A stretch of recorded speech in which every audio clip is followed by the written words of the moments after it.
Andy Dalton, real quick. Initial exams, no ACL tear, no damage to the MCL. Diagnosis of a bone bruise would show that he did dodge a major injury. Obviously, good news. Matt Nagy did say through Bears PR, Dalton is the team's quarterback when healthy.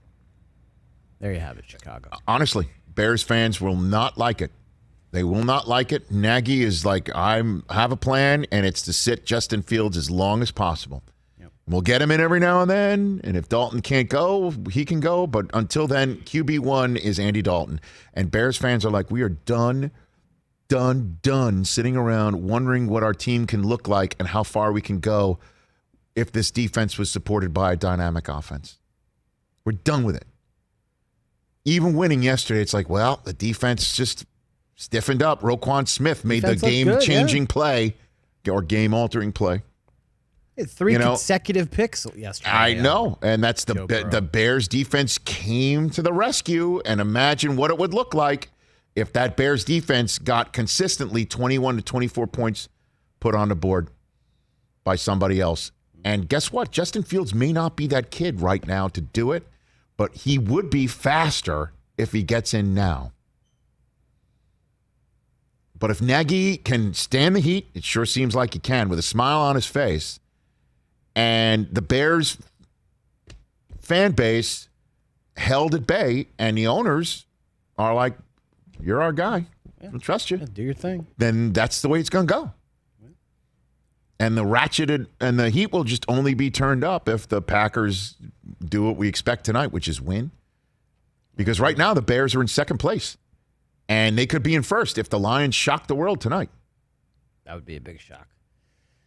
All right, Indianapolis, Carson Wentz, according to Ian Rappaport, dealing with injuries not just to one ankle, but both ankles, having tests today to determine the severity of the sprains suffered.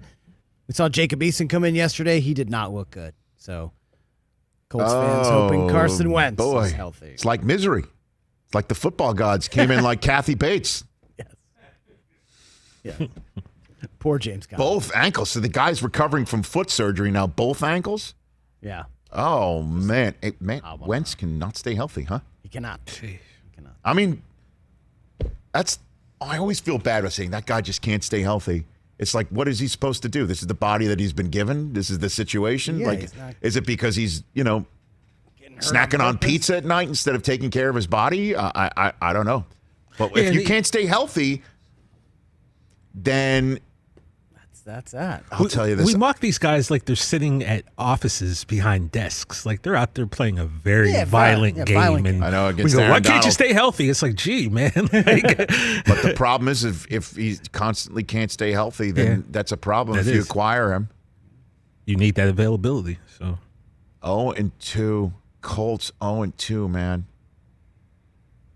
And now it's going to be Jacob Eason potentially, or potentially. If he can't go, who do they play this week? I got it right here. All right, while you do that, let me tell you about T.J. Watt real quick. T.J. Watt got knocked out with a groin injury yesterday for Pittsburgh. Oh God, they're at Tennessee. Ian says T.J. Watt does have a chance to play Sunday. Told it's a good sign, regardless if he plays or not, that it is not a major injury to his groin for T.J. Watt. That's good news. Pittsburgh Steelers this week have the Bengals at home. Maybe they should rest him. Even though I said in my four downs, the Bengals are not a homecoming anymore. They almost had it yesterday until just Burrow started winging it all over the place. Yeah. Steelers are at Green Bay in 2 weeks. 2 weeks. Man, and then they're home for the Broncos and Seahawks. Half their home schedule is out the window before their bye week, before Halloween. That's a tough schedule for Pittsburgh. Denver and Pittsburgh, bro. I love the Denver Broncos being 2-0. I don't want to get too far off, but T.J. Watt being healthy is good news right there. Yeah. All right, here's some Tua updates, guys. Give me the Tua update. So we saw Tua leave yesterday, rib injury. Tom Pelissaro saying that Tua underwent further tests this morning on bruised ribs. Understanding did not reveal any major issues. X-rays negative, so it'll be about pain tolerance and functionality moving forward. Adam Schefter added that Brian Flores said Tua will be, quote, day-to-day. Cameron Wolfe adding Flores says toughness not a question for Tua. Have to do what's best for him and the team. They will look into a flak jacket situation as an option to play with. Flak jacket situation. I like it. Dolphins Raiders this week. Here comes Max Crosby. Look out. Mad Max. Hey, man. Here's the worst thing that can happen for Tua is clearly this. Battling aches and pains all year long, in which the evaluation is from the out in viewed as he's not good enough. And then maybe somebody from the inside out is viewed, is he tough enough? Is he fighting through it enough? Because, every now and then you're going to have to play with a flak jacket. And then at some point, they'll look at that third inactive individual in Houston and say, we got to go get him.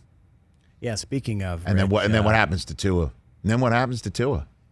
Oh, my gosh. Yeah, speaking of Thursday Night Football. What a bummer. I mean, I just want to see him healthy and winging it around all these track stars that they're putting around him. Texans, Panthers, Tyrod Taylor out. Davis Mills, the starter. Deshaun Watson will not play. David Culley says he will not be active. Why are they making David Culley say it every single week? This must be some form of union issue that they can't just say he's not playing this year. That they have to, it's got to be a week-to-week thing. Like, oh, he's inactive. Like, at what point would they, what if Davis Mills gets hurt? Would they just basically sign somebody off the street with a healthy Deshaun Watson sitting there? Like, they are a couple of injuries away from being in a very precarious position if they have no intention of playing him. There is not a fourth quarterback on who's their third stringer? Who's Davis Mills. Yeah. So there's no. Well, I was just assuming he's not even, but he is on the depth chart. The third stringer is Deshaun. That's what I meant. Is who's there? There Deshaun's must be a practice squatter or something. Would they really start a practice squatter over Deshaun Watson? It seems like that, yeah.